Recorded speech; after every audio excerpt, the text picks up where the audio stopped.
आदरणीय जनाब मोहम्मद दिलशाद साहब, जो आस्था से ड्रीम हाउस अचीवर मेरे से बहुत पहले हो चुके हैं और यहाँ पर दूर दराज से आए हुए हमारी मातृशक्ति, मेरे हमउम्र साथी, मेरे बुजुर्ग और मंच पर आसीन मेरे आस्था के सभी लीडर्स, मैं आप सभी का दयाशंकर मौर्य गांव नामदारगंज, थाना सिरौली, तहसील आंवला, जिला बरेली की ओर से और इस आस्था के पावन मंच की ओर से आप सभी का बहुत बहुत वंदन, अभिनंदन करता हूं। और साथियों, एक बार पुनः सहयोग चाहूंगा कि ऐसी भुखमरी के टाइम में या ये देश अब बेरोजगारों का देश हो चुका है, यहाँ कोई रोजगार सुरक्षित नहीं बचा है। हमारी जितनी भी व्यवस्थाएं राष्ट्रीयकरण की थी वो सारी निजी हाथों में जा चुकी हैं। ऐसी स्थिति में भी एक ऐसा व्यापार बना करके हम लोगों के बीच दिया कंपनी के जनक परम आदरणीय माननीय अजय चावला जी के सम्मान में मैं आप सभी लोगों से सहयोग चाहूंगा। दिल की गहराइयों से एक बार जोरदार तालियां हो जाए सबको।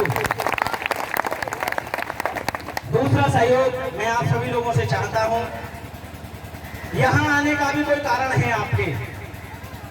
यदि आप यहां ना आए होते,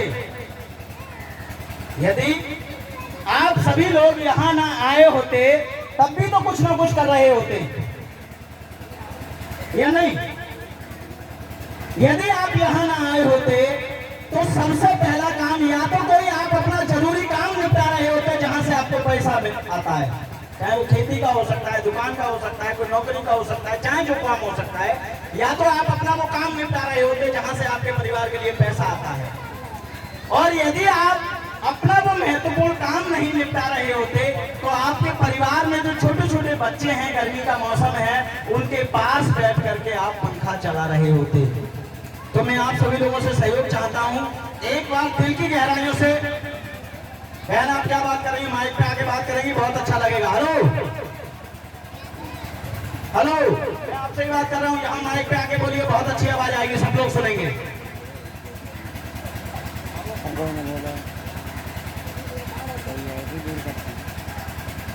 तो आप सभी लोगों से सहयोग चाहूंगा, आप एक बार दिल की गहराइयों से उनके लिए जोरदार तालियां बजाइए जिनकी उम्मीदों पे आप खरा उतरना चाहते हैं, जिनको आप अपने घरों पर छोड़ करके आए हैं। दूसरा सहयोग मैं आप सभी लोगों से पुनः चाहूंगा, अपनी बात शुरू करूं उससे पहले ये जानना चाहूंगा, इस पंडाल में, इस कार्यक्रम में ऐसे लोग कितने लोग ऐसे बैठे हैं जो आज इस कार्यक्रम को जानने के लिए पहली बार आए हुए हैं? कृपया हाथ खड़ा करके अपना परिचय देंगे और माँ कसम है, सच बिल्कुल जरूर, सच सामने आना है। जिस माँ ने हमें पैदा किया उसकी कसम है हमारे लिए। मैं मंचासीनों से आग्रह करूंगा, इनके सम्मान में देखिए गहराइयों से जोरदार तालियां हो जाए। इतनी संख्या बढ़ गई थी, हाथों की बढ़ी, मैं बताया ना बढ़ जाएगी जब टाइम आएगा तो। जी साथियों, मैं एक बार पुनः सहयोग चाहूंगा, उन महान भावों के कारण इस गांव में ये कार्यक्रम संभव हो पाया, जो इसी गांव के वासी हैं और लगभग उनकी 4 स्टेज फाइनल हो गई हैं। मुझे नाम तो उस व्यक्ति का नहीं मालूम है, मैं फिर भी 4 लेवल हो गई है या उससे ऊपर का वो व्यक्ति है, इसी गांव का वासी है। मैं बुलाना चाहूंगा वो व्यक्ति, मेरा भाई इस मंच पर आए, और नाम से तो मैं परिचित नहीं हूँ, नहीं मैं स्टेज के साथ बुलाऊंगा, ऐसे नहीं होता क्या? इस गांव से कोई व्यक्ति ऐसा है जिसको 4 स्टेज का चेक मिल चुका है?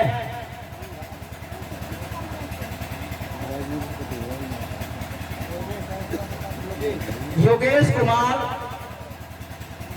आगे क्या लिखते हैं योगेश कुमार जी? हैं भाई योगेश कुमार जी आइए। और मैं आग्रह करूंगा हमारे मंच पर उपस्थित हमारे आरएम साहब और हमारे अकाउंट मैनेजर ढींगरा जी और कालीचरण जी से कि इनको फूलमालाओं के द्वारा सम्मानित किया जाए। तो मैं जानना चाहूँगा बेटा, आपकी कौन स्टेज तक का चेक आ गया आपके पास? चेक आ गया है आपके पास? चलिए, सिल्वर कब तक आ जाएगा आपका?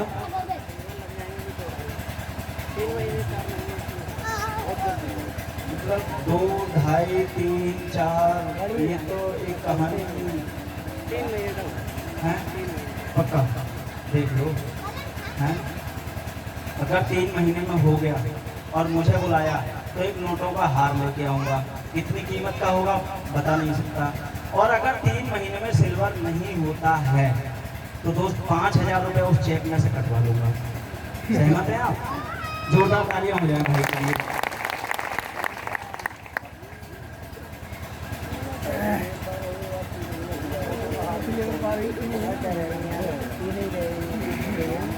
साथियों,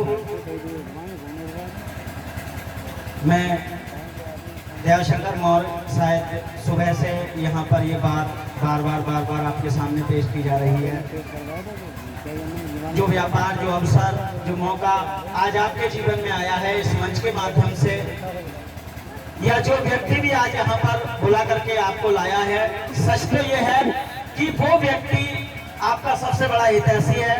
वो आपके परिवार में एक नई तरक्की देखना चाहता है, आपके चेहरे पे खुशी देखना चाहता है।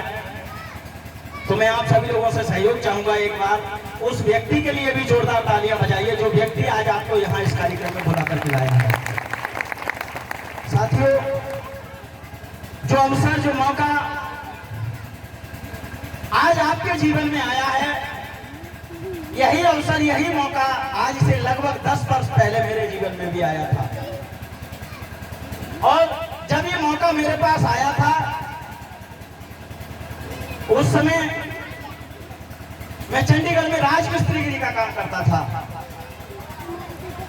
परिवार में हम 5 बहन भाई थे, जिनमें 3 बहनें थी, 2 भाई हैं। और आर्थिक स्थिति ऐसी थी उस समय कि मेरी पत्नी भी 140 रुपया रोज नौकरी होती थी, मेरे साथ मजदूरी करती थी। पिताजी के नाम सिर्फ 2 बीघा जमीन है। ऐसी विषम परिस्थितियों में यह अवसर मेरे सामने आया। मैंने तो हाथ खड़े कर दिए थे इस अवसर के को पकड़ने के लिए, क्योंकि मैं समझ ही नहीं पाया था। हमारे भाई, बड़े भाई विपिन कुमार वासने जी ने भी बताया कि सिस्टम को समझना बहुत कठिन है और करना बहुत आसान है। और करना उतना ही आसान है जितना सिस्टम को समझना कठिन है। क्योंकि इस सिस्टम की जानकारी जब मुझे मिली थी तो मैंने जब हाथ खड़े किए तो मेरे साहब, मैं फिर एक बार पुनः चाहता हूं, वह शख्सियत जिसके माध्यम से, जिसके मार्गदर्शन से आज भी मेरा कोई भी जीवन का महत्वपूर्ण कार्य होता है तो हमेशा मेरे जीवन भर मार्गदर्शक बन के रहेंगे। क्योंकि हमारा वही व्यक्ति जीवन में मार्गदर्शक बन जाता है जो हमें तरक्की की ओर जाने का रास्ता आसानी से बता देता है। वही व्यक्ति मेरा मार्गदर्शक होता है। तो साथियों, मैं पुनः सहयोग चाहूंगा मेरे बिजनेस गुरु आदरणीय जनाब मोहम्मद दिलशाद साहब के सम्मान में दिल की गहराइयों से एक बार जोरदार तालियां हो जाए। जब ये अवसर मुझे मिला था तो उन्होंने कुछ बात मेरे सामने पेश की थी। मैं आप लोगों के सामने भी वो बात पेश करना चाहता हूँ। शायद विकास साहब ने भी वो बात आपके सामने रखी, आप लोगों के शायद कितना आप सुन पाए थे या नहीं सुन पाए थे। मैं सिर्फ और सिर्फ 2 मिनट में अपनी ये वो बात आपके सामने समझाना चाहता हूँ। साथियों, आज मेरी अवस्था, मेरी उम्र लगभग 38 वर्ष की होने जा रही है। इन 38 वर्षों में 18 वर्ष की जब मेरी अवस्था पूरी हो गई थी तो मुझे वोट डालने का अधिकार, यानी वोट समझदारी मेरे अंदर सरकार कानूनन तौर पे सरकार ने मुझे परमिशन दे दी कि अब आप अपने मत का कहीं पर इस्तेमाल कर सकते हैं। और तब से, जब से मुझे समझदारी कानून के तहत मिली है, तब से आज तक 20 वर्ष हो गए मुझे। और इन 20 सालों में मैंने साहब जो देखा है, अगर आप लोग मेरा साथ दें तो 2 मिनट में मैं आपको बयां कर सकता हूं। क्या आप लोग सब सहमत हैं? तो साथियों, इन 20 वर्षों में मैंने एक छोटी सी बात देखी। चाहे कोई व्यक्ति 100 रुपया कमाता है, चाहे कोई व्यक्ति 1000 कमाता है, या कोई व्यक्ति अपनी दुकान चलाता है, या कोई व्यक्ति सरकारी नौकरी करता है, हर व्यक्ति दौड़ रहा है साहब, हाँ या ना? हर व्यक्ति आज के टाइम में दौड़ रहा है। और ये दौड़ना मैंने कब देखा, ये बात भी मेरे समझ में कब आई थी? शायद उस समय मैंने ज्वाइनिंग लेने के लिए मेरे बात समझ में आ गई थी। यहाँ पर इतनी उम्रदराज लोग बैठे हैं, सभी ने त्रासदी की बात करी, महामारी की बात करी। मैं छोटी सी एक बात आपके जहन में और डालना चाहता हूँ। हवा बना रखा है कोरोना का। कोरोना है ये बात समझ में आती है, कोरोना है ये बात समझ में आती है, और दवा नहीं बनी है ये भी बात समझ में आती है। दोनों बातें ठीक है, हाँ या ना? कोरोना है ये भी बात समझ में आती है, और दवा नहीं बनी है ये भी बात समझ में आती है। तीसरी बात, लोगों को कोरोना हो रहा है ये भी बात समझ में आ रही है। मेरी रिपोर्ट आए दिन 32 लाख के आसपास रिपोर्ट शायद पहुंच चुकी है हमारे देश भारत की। एक बात बताओ, जितने लोगों को कोरोना हो रहा है क्या सब मर रहे हैं या कुछ बच भी रहे हैं? हेलो, अरे सब मर रहे हैं या बच रहे हैं? कुछ बचने वालों की संख्या ज्यादा है या मरने वालों की? बचने वालों की। फिर एक बात समझ में नहीं आ रही है, कोरोना है, लोगों को हो रहा है, दवा नहीं है, बच कैसे रहे हैं भाई? कोरोना है, लोगों को हो रहा है, सब मर नहीं रहे, कुछ लोग बच भी रहे हैं, बच कैसे रहे हैं? ये बात समझ में नहीं आ रही है। मुझे तो ऐसा लग रहा है कुछ लोग अपना उल्लू सीधा करने के लिए पब्लिक को बेवकूफ बना रहे हैं।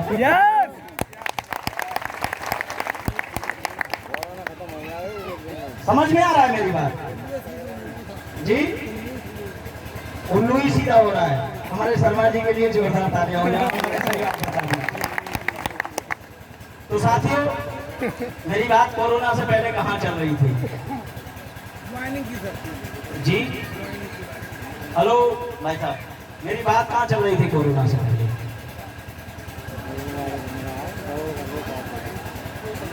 अरे कोई तो बता दो यार जी। पारस वर्मा के लिए जोरदार तालियां।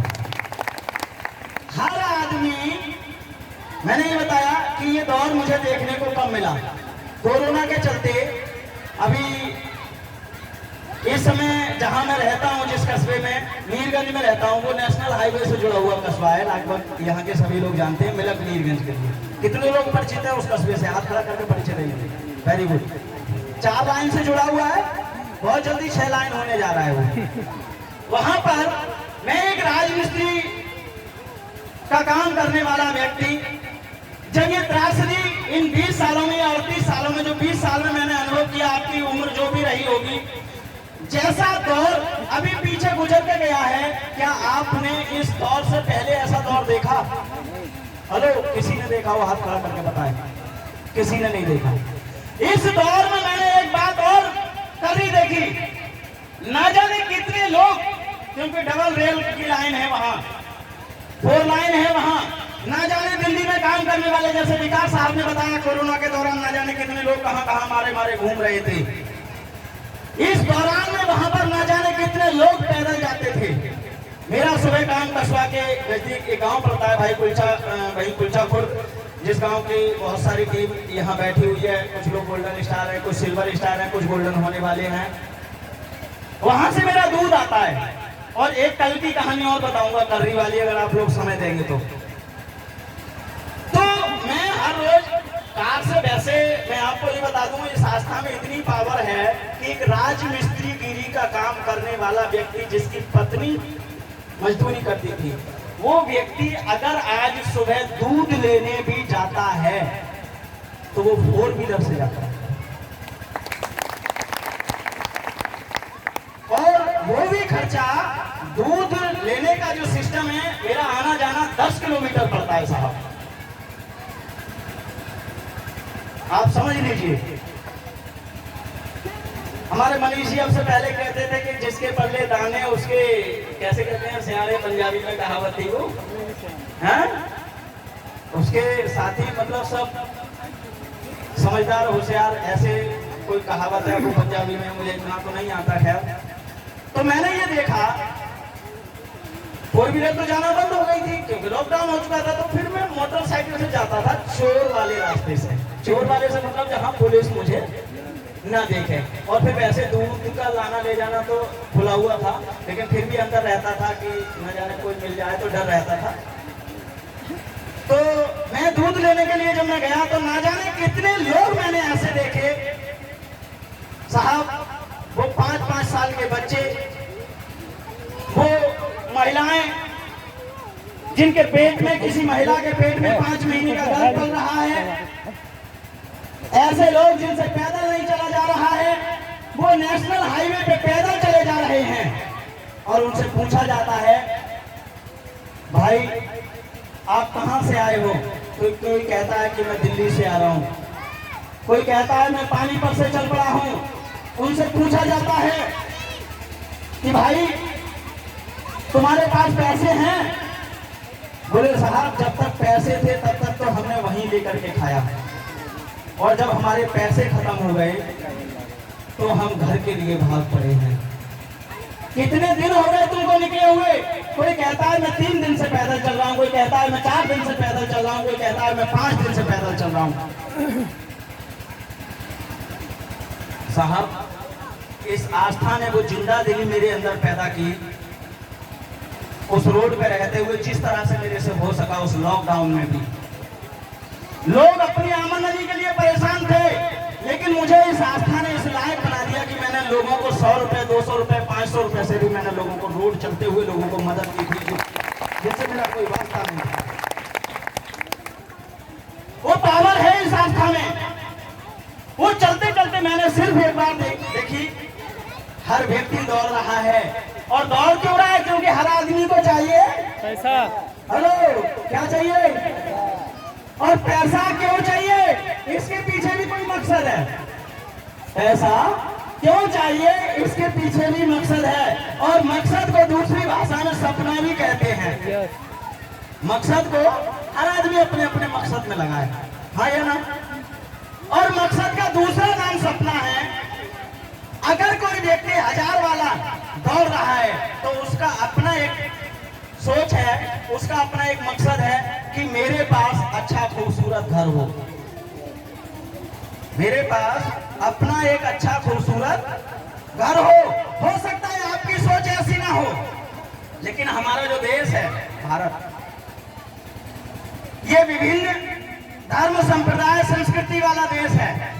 हमारा जो भारत देश है ये धर्मनिरपेक्ष देश है। ये विभिन्न संप्रदाय, विभिन्न संस्कृति, विभिन्न धर्मों का देश है।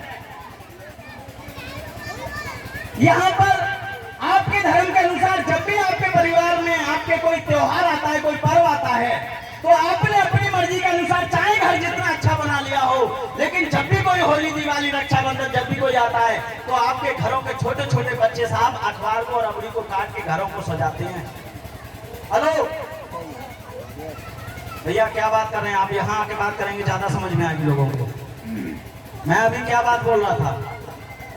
मैंने कुछ बोला? मैंने ये कहा यदि आप अपने अपनी कमाई के अनुसार अच्छा घर बना भी लिया, अपनी सोच के अनुसार अच्छा बना लिया, तो अपने बच्चों से जाकर के पूछिए, जब भी होली, दिवाली, रक्षाबंधन आता है तो आपके घरों के छोटे छोटे बच्चे अखबार और अबड़ी को काट काट के अपने घरों को सजाते हैं, हाँ या ना? क्यों सजाते हैं? क्यों सजाते हैं भाई? मेरा घर खूबसूरत या और कोई मकसद है? क्या आप अपने बच्चों के मन के मुताबिक, जिनकी उम्मीदों पे आप खरा उतरना चाहते हैं, क्या उनकी उम्मीदों के मुताबिक आप अपने घर को खूबसूरत बना पाए हैं अभी तक?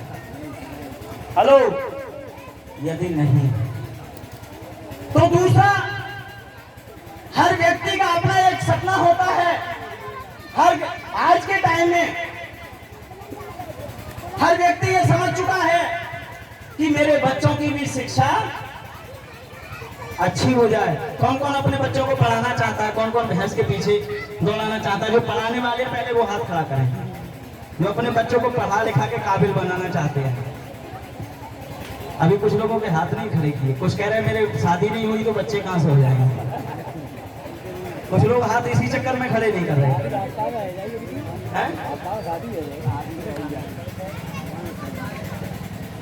क्योंकि शिक्षा ही वह शेरनी का दूध है, जो पिएगा वो दहाड़ेगा।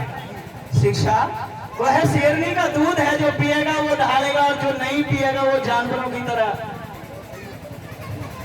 जानवरों की जैसी आवाज करेगा साहब। चाहे आधी रोटी कम खा लेना, सब्जी ना मिले चटनी से खा लेना, लेकिन अपने बच्चों को अच्छी शिक्षा जरूर दिलाना। हो सकता है आप में से बहुत सारे लोग अपने बच्चों की शिक्षा के लिए दौड़ रहे हो, लेकिन मैं आज के टाइम में बता दूं, शिक्षा भी उस मोबाइल के रिचार्ज की तरह टॉक टाइम हो गया है कि जब तक पैसा है तब तक हेलो हो रही है, पैसा नहीं है तो उसने कह दिया कृपया अपना मोबाइल रिचार्ज कराएं। कहता नहीं कहता है? ऐसे ही जब तक आपने फीस दे रखी है, जब तक आपने फीस दे